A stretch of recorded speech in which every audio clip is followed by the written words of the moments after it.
Hey guys, thank you for joining us. Another episode from Alpha Foundations. We're here in the studios. I have the director of sales, Rick Malfers, once Woo, again. woo. This is kind of becoming a thing, you I being on like the it. show. I like it.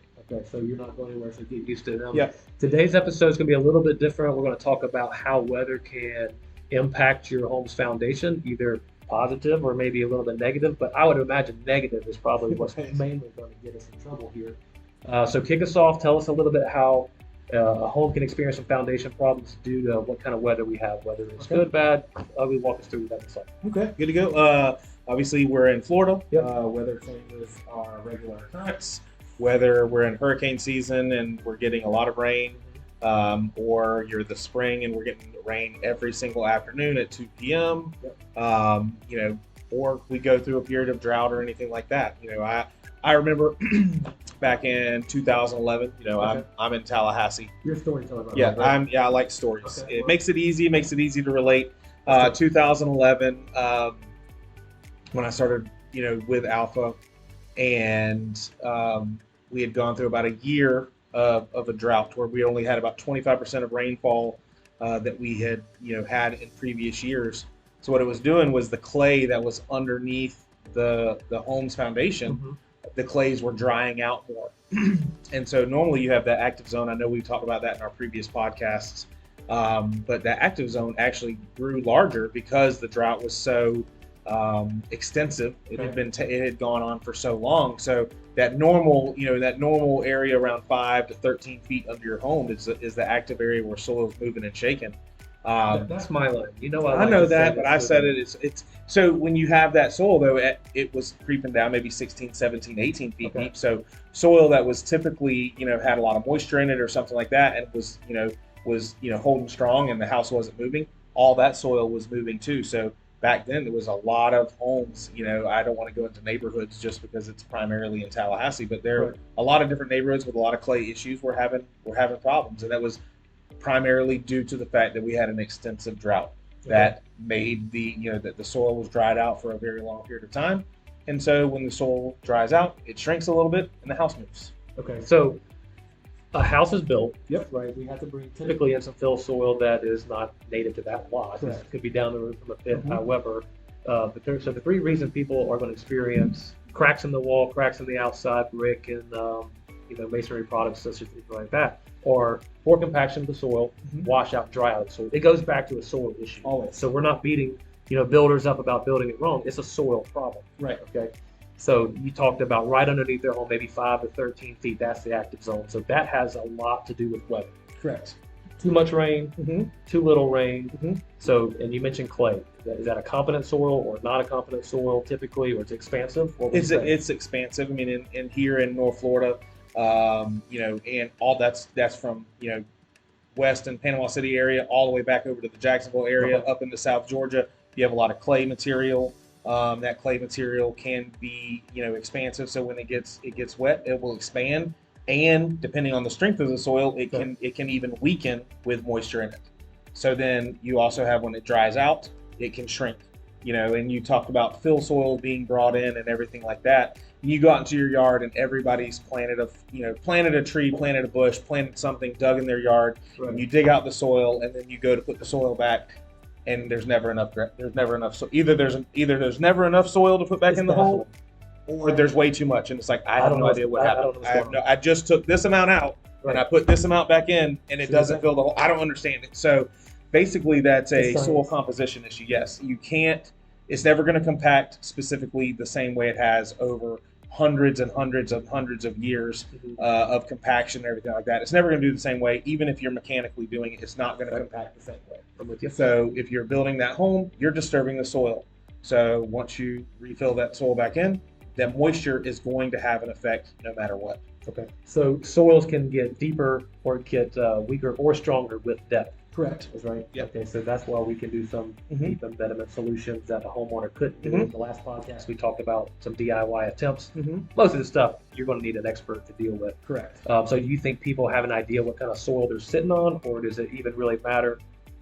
I would say that it matters depending on the area because Right. you're going to have different types of fixes. We're not going to go into all the fixes here, but you go in Central Florida, you know, you always hear the stuff about sinkhole or something like that. We don't deal with a lot of sinkhole homes or anything like that. That is an anomaly. It is not something that happens on a regular daily, you know, occurrence.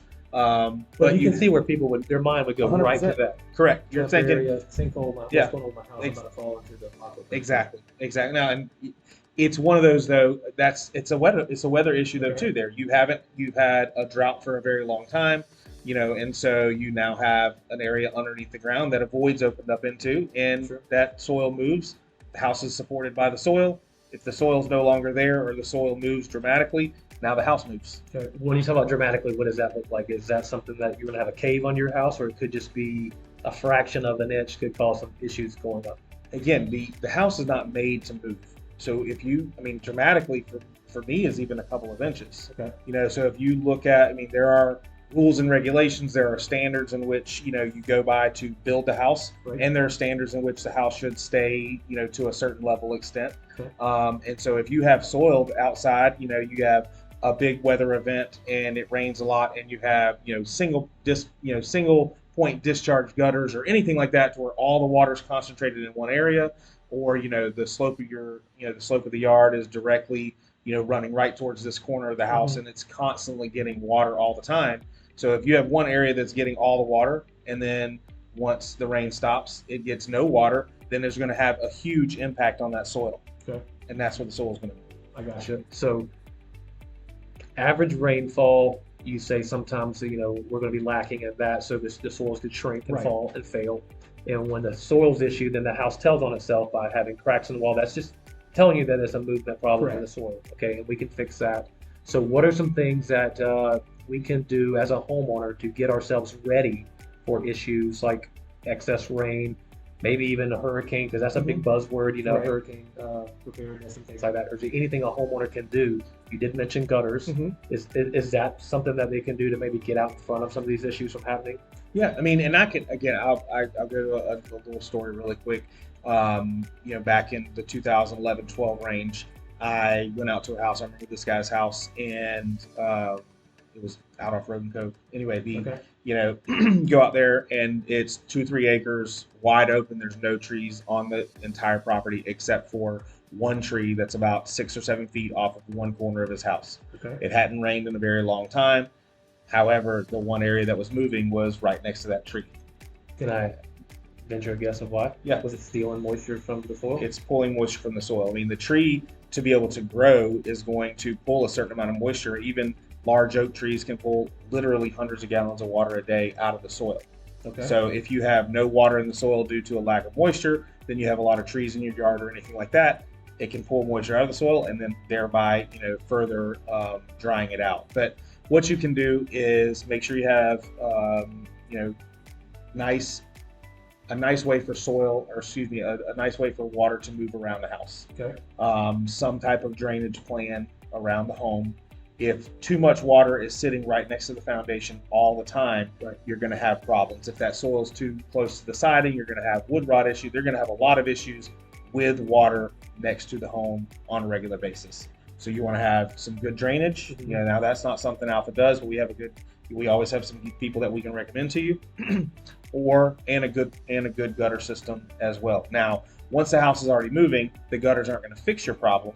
Okay. You know what I mean? Right. You're a little late, probably. Right. You're still going to need the foundation repair, you know, to be done. However, you know, gutters are something you need. For every 1,000 square feet of roof space on a house, I think it is for every 1,000 square feet.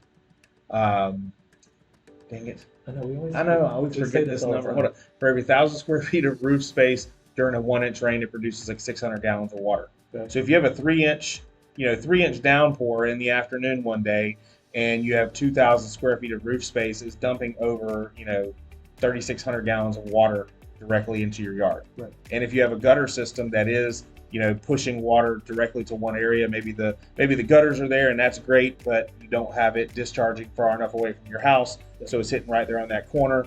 You know, again, not to mention it going into your crawl space and, you know, flooding the crawl space and all those other kind of things, but it's definitely going to cause movement in the soil. Okay, so you could have a crawl space issue. I'll tell a story back in 2018, I believe, next to a golf course, very nice house. the guy did some Google searches and YouTube and found out that what he needs to do is have gutters. I couldn't agree more. He did a great job on the gutters. However, you have a big 3,500 square foot house, so the roof is massive. All that water was being shot out on a downspout right on the corner. So being a foundation expert, corner is going to be your heaviest load on the house. He has a downspout just pouring out right on the corner. There was no extension putting the water away from the footings. So that soil was just collecting all the water from the roof and being concentrated to a small area, making that soil wet, weak. The footing couldn't hold itself up, started to fail, started cracking off the guy's decently new house, was probably about 5 years old. And then he thought he did everything he did to get out in front of it, which he did with the gutters. That's about all you could do, except for a simple downspout extension, getting water away from the footing. So then he had a repair on his hands that could have been avoided if he would have done a little bit more research and seen that I've got to get water 5 to 6 feet away at least from your footing to keep it from failing. Correct. So, but if he'd had a crawl space, that water could have run up under the house and caused even more problems. Correct. You get water underneath the house, which is what we're seeing a lot during the hurricane season. Is you have again a sudden inundation of water. It hasn't rained in a couple weeks, and then all of a sudden we get 8 to 12 inches of rain over the course of 48 hours. Got it. That's most drainage systems and everything like that are meant to handle standard rain conditions, not floods. Sure. So if you have that much water that comes into the space, you have a crawl space. The water goes underneath the house. The water sits underneath the house. The soil cannot take all that moisture, so it sits there. You get water and moisture up in the floor joists, up in the beams. A bunch of different things start to happen, and just stays wet underneath the house. And that's where, again, encapsulation and different levels of waterproofing, a lot of things like that can help that situation.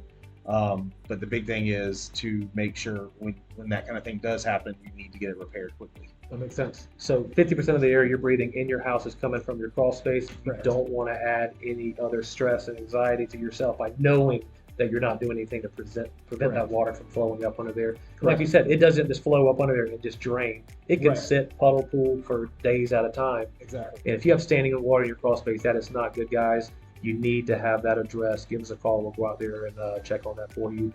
Do yourself a favor. Stop water from getting in the crawl space to begin with. You need to direct the flow of water, like Rick said. Get it away from your house. Get it away from your footings. Recommend gutters every day, but you've got to get that downspout extension away from the house. Even like the siding you're talking about, I mean, that's probably not that big of a thing. The wood siding, fixing that compared to, your footings failing, cracking up the house. But you just need to get out in front of these things the best you can. Correct. Water is, is very damaging to the house, to the concrete, to the footings, to the foundation, to the crawl space and everything like that. And having a good water management system in the yard, having, a gutter system, which, maybe we can help with that in the future. We'll see. That'd be super nice. But again, just making sure that, once you're having the problem with the house and it's moving and shaking and, it's cracking and things of that nature, the water management system is going to help with future stuff, but you're going to need the foundation repaired, and then we can generally recommend a good company to help you with the other things. I mean, so once you start seeing settlement cracks, that doesn't mean it's done. I've heard that buzzword being thrown around. Oh, it's just settlement issues. It's probably done movement. That's not the case. No one can tell you if it's done moving except for us after we put product under there. The big thing is you look at it logically. Okay, I've lived in this house for 20 years, and then I'm now seeing cracks just now. Okay. So after 20 years, it didn't move for 20 years, and then all of a sudden there's movement. For us to believe or think that that's the end of it, sure. I think there's a better way to look at it. I think that would be unwise to think it would possibly never move. Correct. Just normal settlement cracks is a one and done situation. Doesn't sound logical when we know it's a soil issue. But you mentioned trees, you mentioned water. For insurance purposes, that's the two main reasons that you're going to have a claim is influx of water or a tree falling on your house. But trees stealing water from the soil, that's probably not a rare occurrence, but happens probably a little bit more than you think. Right. But those are the two main reasons. So make sure you get out in front of those when you're speaking about hurricanes preparedness and things like that. And we even have tornadoes these days in Florida, which is, I don't remember them growing up, but they're here now. So hopefully they're gone. Still never seen one. Thank goodness. Yeah. It was here about it. I'm like, real? Yeah. But now that we mentioned tornadoes, I don't really know where to go from that. Exactly. Back on hurricanes. So make sure. Damage, flood, water. Yeah, we can help with 90% of those. Yeah, for sure. I'm in the facts here. But if you see something of concern, make sure you call us. We'll go out there, give you a free inspection, make sure that we consult you on the best way to handle those influx of water and things like that, and tell you what we can help with, what we can't. We can direct you in the right way. Anything else you want to add? I think it's good. I think we're good. We'll see you here next time, guys. Thanks so much.